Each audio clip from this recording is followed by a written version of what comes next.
Hello everyone, my name is Muthu Sanmugaraja, 17G60. My topic is shafts subjected to bending moment only. First of all, let us see what is stress. Stress here, sigma is the stress here, P is the force acting, A is the area.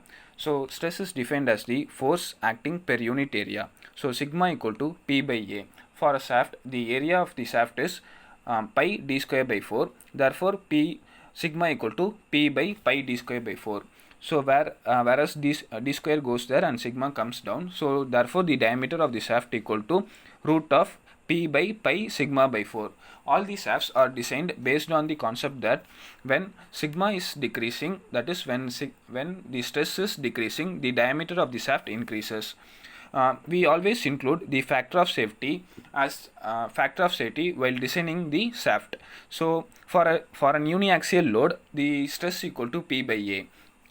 We are going to see a shaft which is acting on the uniaxial load. So let us see about the bending moment equation. The bending moment equation for a shaft is m by I equal to sigma by y equal to E by R.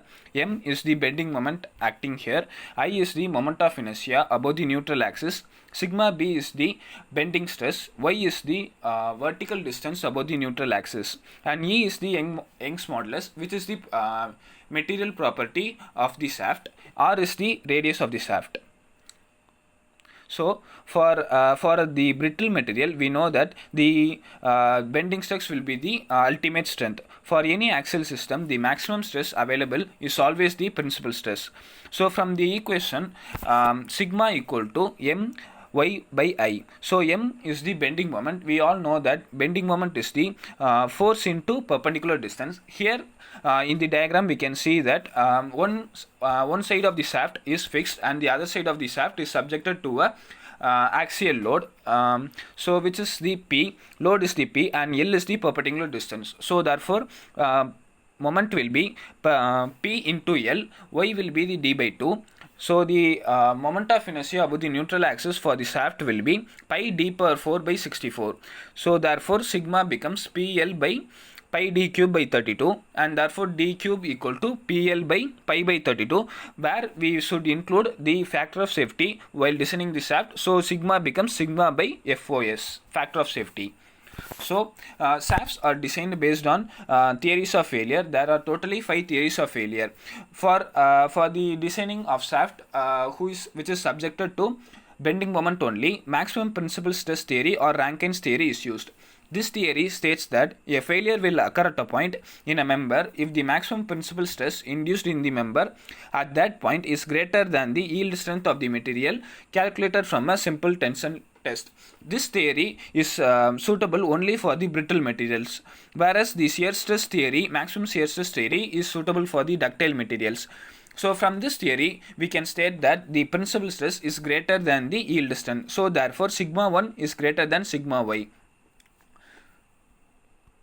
So let's see a sum to design a shaft which is subjected to bending moment only.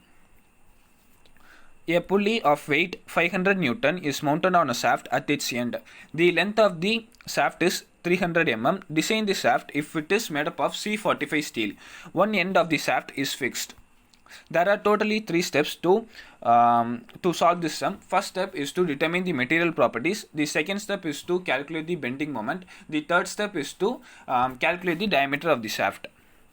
So from this diagram we can say that the one end of the shaft is fixed. So therefore one end of the shaft is fixed and 500 Newton force is acting at the end of the shaft. So the length of the shaft is 300. So for C45 steel, using the PSG design data book, we can determine the material properties. The yield strength of the shaft is 360 Newton per millimeter square. 360 Newton per millimeter square.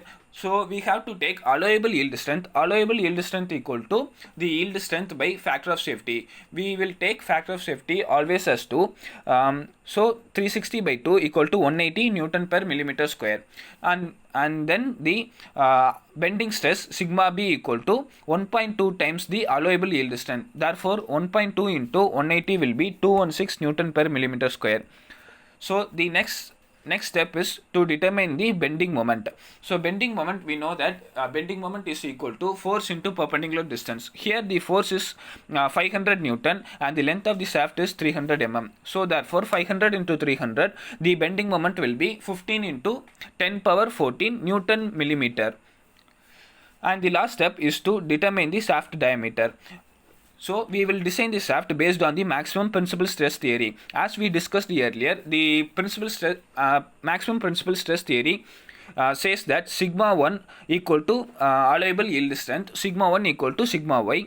So we know that maximum principal stress equal to sigma 1 equal to sigma b by 2 plus root of sigma b by 2 square plus tau square. So here we have no shear stress or torsion, so therefore tau becomes 0, where tau is the shear stress, so tau is 0. So therefore it cancels and sigma 1 will become sigma b. So sigma b is the bending stress. So we can calculate the bending stress from the bending moment equation. So therefore sigma b equal to m into y by I. Y is the vertical distance from the neutral axis. Therefore it is y equal to d by 2. We know d by 2. So m into d by 2 by I is the for the shaft polar moment of inertia above the neutral axis is pi d power 4 by 64. So it becomes 32 m by pi d cube. We have calculated m, and the only unknown is the diameter of the shaft, and the allowable bending stress will be